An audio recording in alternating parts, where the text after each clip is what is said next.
Makabayan bloc has formally separated from the so-called supermajority in the House of Representatives days after the massive cut in the Commission on Human Rights' budget. Christian Esquera tells us more. The Commission on Human Rights slams what it calls an apparent conspiracy to undermine the country's democratic institutions. The CHR says the House of Representatives' decision to emasculate its annual budget to a measly 1,000 pesos is part of attempts to weaken the Commission after plans to abolish it were met with constitutional challenges. The CHR, which has been critical of the administration's war on drugs, had an original budget proposal of more than 620 million pesos. This move is actually a move to practically abolish, no?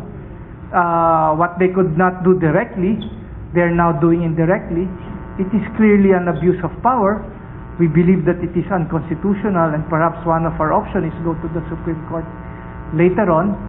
CHR commissioners say they have been submitting their accomplishment reports to the government every year since the commission was established in 1987. They add there may not be enough news reports on what they have done, but their records will bear them out.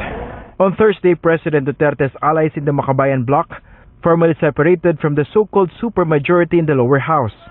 Makabayan lawmakers cite the CHR's budget cut as one of the reasons for dumping the president and the supermajority.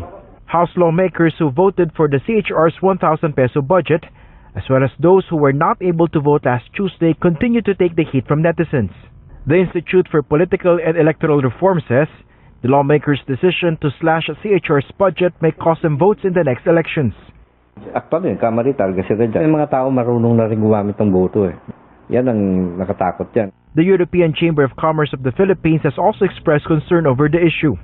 Having a budget of $20 for the Human Rights Commission, I don't think we sent the right signals.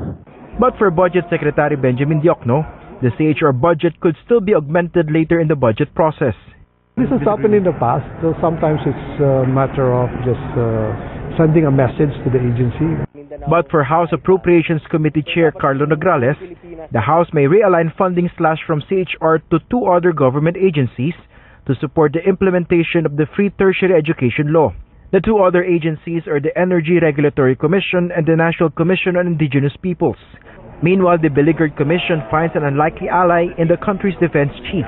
Secretary Delphine Lorenzana said the CHR is vital in ensuring checks and balances in the government. It is a constitutional body na nandyan, ginawa ng batas yan. Constitution pa yan eh, di ba? And the folder cannot be removed. But to the CHR, the message from President Duterte's allies was clear. You don't toe the line, you lose your budget. Christian Esquera, ABS-CBN News.